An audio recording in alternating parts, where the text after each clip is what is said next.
Plusieurs bébés ont développé le syndrome du loup-garou à cause d'un médicament contre la calvitie, voici ce que l'on sait. Au total, 11 cas d'hypertrichose ont été découverts chez des nourrissons en Europe. L'hypertrichose, plus connue sous le nom de syndrome du loup-garou, est une maladie qui ne provoque pas de douleur mais une pilosité excessive, c'est-à-dire que la quantité de poils est anormalement élevée, ça peut être sur tout le corps ou sur une partie isolée. Et ces 11 bébés, ils ont tous un point commun, leur père utilisait une lotion contre la calvitie censée ralentir la chute des cheveux. Le problème, c'est que cette lotion contre la calvitie contient du minoxidil, comme le révèle une enquête du Centre de pharmacovigilance de Navarre en Espagne. D'après Gabriela Elizondo, chef de la section de contrôle du centre, la détection de ce problème est venue à la suite de la notification du cas d'un nourrisson qui avait progressivement grandi et pendant 2 mois a vu des poils apparaître sur le dos, les jambes et les cuisses. Concernant la manière dont le minoxidil est transmis du père à l'enfant, les chercheurs ne sont pas encore sûrs mais ont 2 hypothèses. La première, c'est que cela pourrait être par le contact peau à peau car celle-ci est plus fine et plus perméable chez les bébés. Et la deuxième serait par la voie orale car la bouche des bébés peut entrer en contact avec la peau de leur père là où ils ont appliqué la lotion, notamment leurs mains. A noter que l'Agence européenne des médicaments a finalement décidé de modifier les informations figurant sur la notice des lotions contenant du minoxidil. Selon elle, il y a, je cite, une possibilité raisonnable d'un lien entre l'utilisation du minoxidil et l'hypertrichose chez les nourrissons.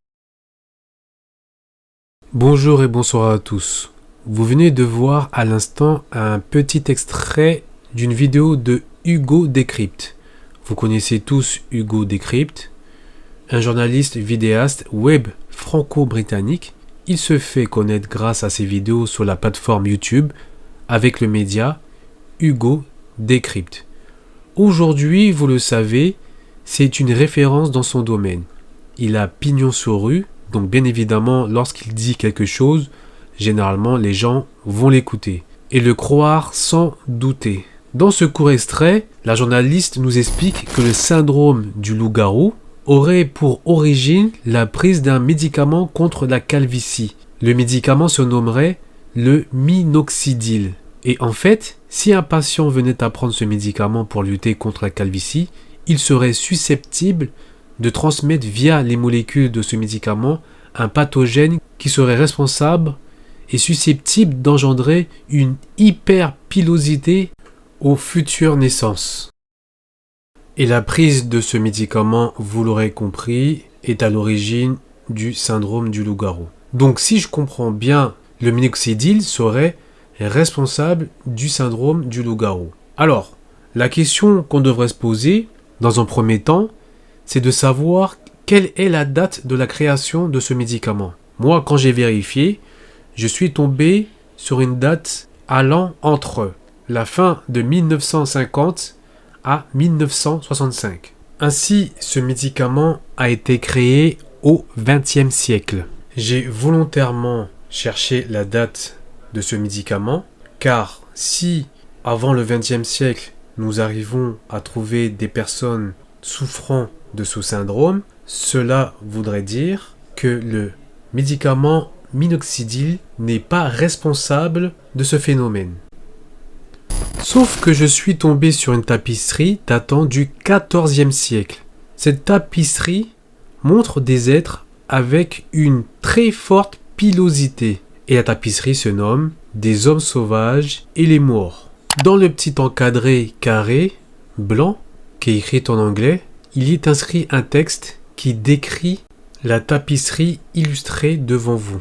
La tapisserie des hommes sauvages et des morts. Une partie est présentée et est typique des autres pièces allégoriques du XIVe et XVe siècle, tissées dans le sud de l'Allemagne. Les armoiries de la bordure inférieure sont celles de Zorn von Bullock ou Zorn von Blumsheim et Blumem ou Blummein, qui étaient toutes de puissantes familles strasbourgeoises à cette époque. Et cette époque, c'était entre le XIVe et le XVe siècle.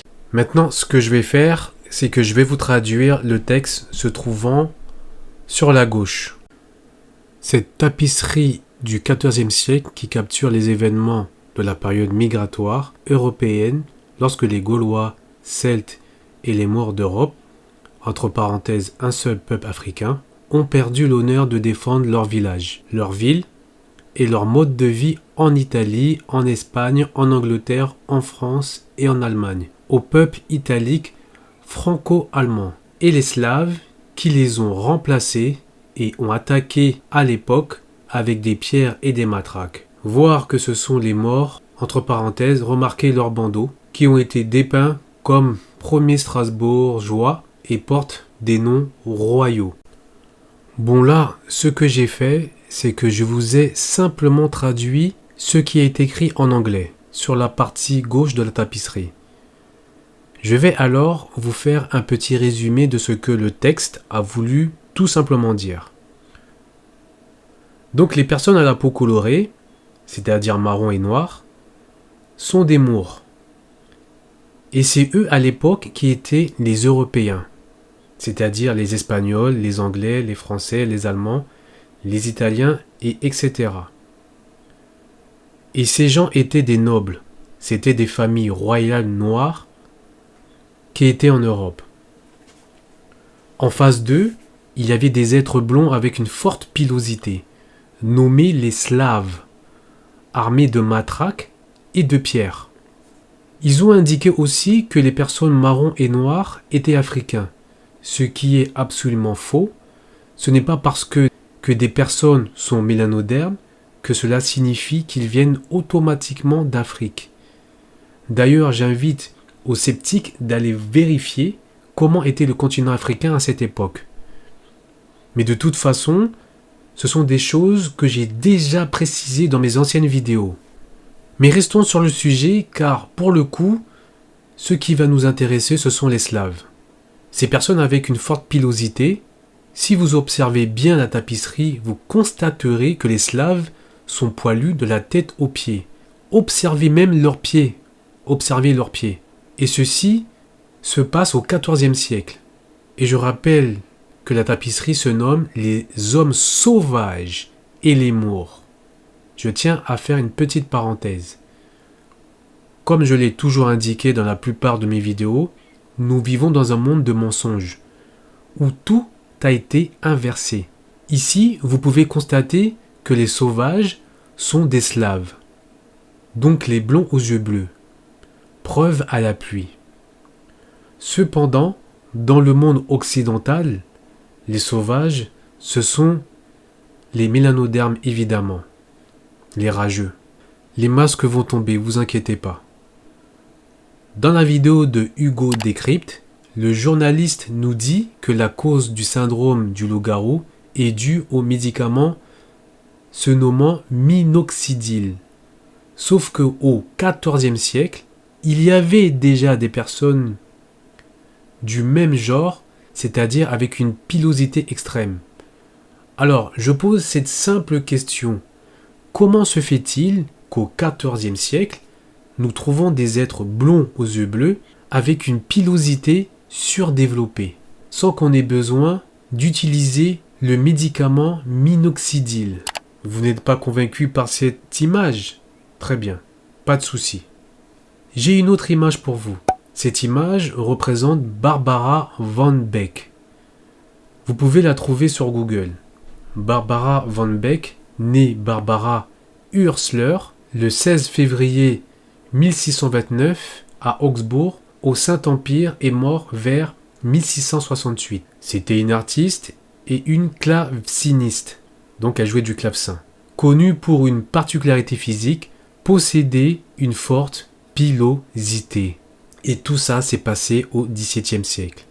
Et là non plus, je suis désolé, le médicament minoxidil n'existait pas. Donc je pose encore une autre question. Comment se fait qu'au XVIIe siècle, nous trouvons des personnes, donc des leucodermes, avec une forte pilosité identique aux personnes ayant le syndrome du loup-garou en 2024? En toute logique, nous pouvons en déduire que le minoxidil n'a aucun rapport avec le fait que certaines personnes soient victimes de ce syndrome qu'on appelle loup-garou. La réalité est que les leucodermes, à leur arrivée, étaient des êtres sauvages non civilisés. Je tiens à préciser que tous les mélanodermes ne sont pas identiques. Pour ceux qui le savent déjà, il existe 2 lignées de mélanodermes, notamment l'une d'entre elles venant du Caucase. Ces sauvages poilus étaient agressifs et incontrôlables. Ces gens qu'on nomme slaves étaient plus des bêtes sauvages que des hommes. Tout ça pour vous dire que le court extrait de la vidéo de Hugo Décrypte est simplement un moyen d'étouffer, voire de cacher la vérité.